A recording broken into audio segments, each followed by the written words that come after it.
dans les années 30, et qui ressurgit justement progressivement dans le courant de l'automne 1940. Mais à l'été 40, il faut voir qu'on est dans une confusion absolue. Et certains, comme on en parlera évidemment, comme Georges Guingouin, qui ensuite, évidemment, plus tard, sera à la tête des Maquis du Limousin, mais dès 40, si j'ai bien compris, il manque quelques groupes.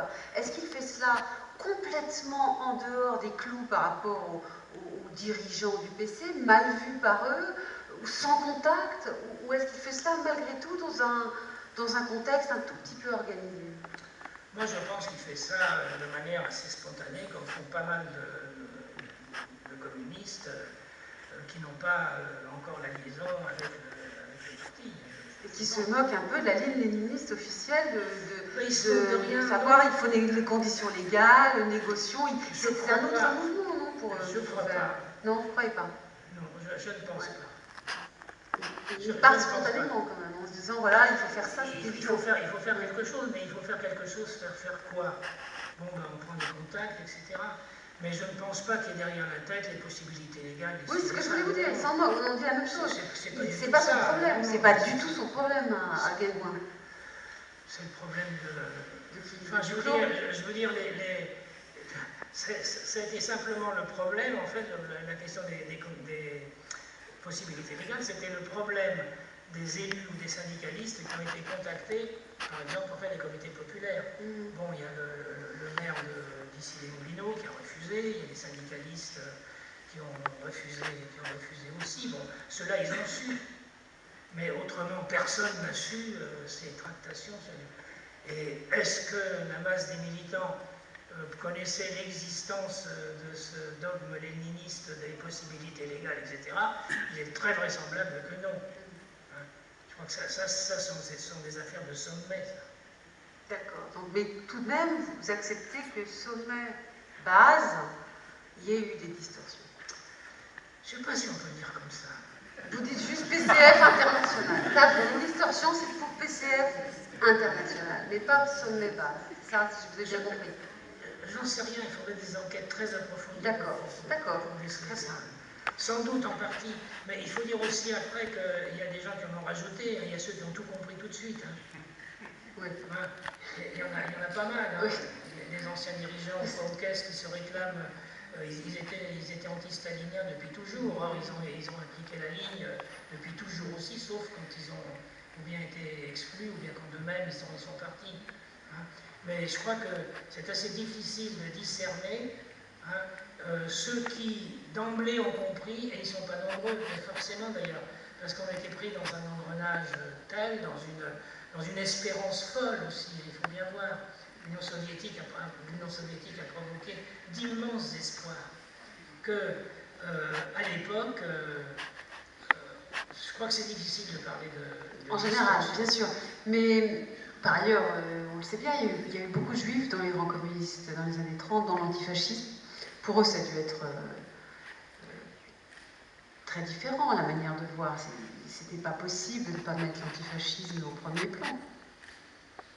Oui, mais je voudrais rappeler une chose, c'est que la dénonciation de l'antisémitisme, elle est parmi les premières dénonciations d'une formation. Qu'est-ce que vous voulez dire par le Parti communiste. Voilà, ce que je vous dis, c'est qu'il y a beaucoup de communistes pour qui c'était un vrai sujet, ça. Oui, mais le premier texte de l'Humanité dénonçant l'antisémitisme, il est du 10 septembre 1940, c'est-à-dire très tôt. Hein, c'est-à-dire très tôt. Alors, évidemment, on critique aujourd'hui en disant il est vu, l'antisémitisme, c'est vrai d'ailleurs, il est vu exclusivement sous l'angle de la lutte des classes. C'est vrai, c'est vrai.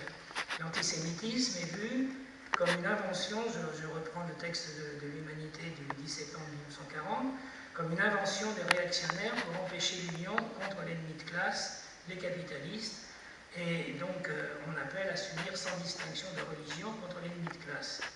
Alors il est clair que cette approche est exclusivement sous l'angle de la lutte des classes, qu'elle ignore la dimension idéologique spécifique de l'antisémitisme, notamment de l'antisémitisme nazi, hein, et que l'analyse est assez réductrice, c'est vrai. Mais dans le même temps, il ne faut pas oublier aussi, je crois que c'est une réponse en même temps à un certain antisémitisme populaire, stagnant, dans tous les milieux, hein, y compris dans la classe ouvrière.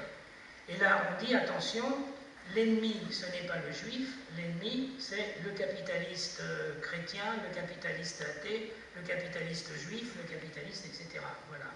Et c'est donc dès le 10 septembre qu'il y a un premier article de l'Humanité qui dénonce l'antisémitisme. Et à l'automne 40, il y a pas mal de publications, plusieurs tracts communistes à l'automne 40 qui dénoncent l'antisémitisme. Bon, on rappelle donc encore à travers la lutte des classes, un tract parisien qui appelle à la révolte contre l'antisémitisme, qui demande de ne permettre aucun pogrom, qui s'adresse aux travailleurs non juifs de toutes les catégories, aux travailleurs juifs, etc., et qui demande qu'en aucun cas on ne s'empare des biens juifs. Il y a un autre tract qui dénonce cela. En janvier 1941, il y a un tract de 8 pages du PC de la région parisienne qui dénonce toutes les mesures racistes contre les petits et moyens commerçants juifs, qui proteste par tous les moyens, qui demande de protester par tous les moyens, etc. Et on retrouve encore d'autres tracts, dont un après la rafle des juifs étrangers de mai 1941. C'est un des points majeurs des débuts de la résistance communiste, que cette lutte contre l'anticommuniste. Et je vous dis, la première mention en est antisémite, pardon, antisémite, à l'automne dès le 10 septembre 1940, avec une mise au point dans les manifs.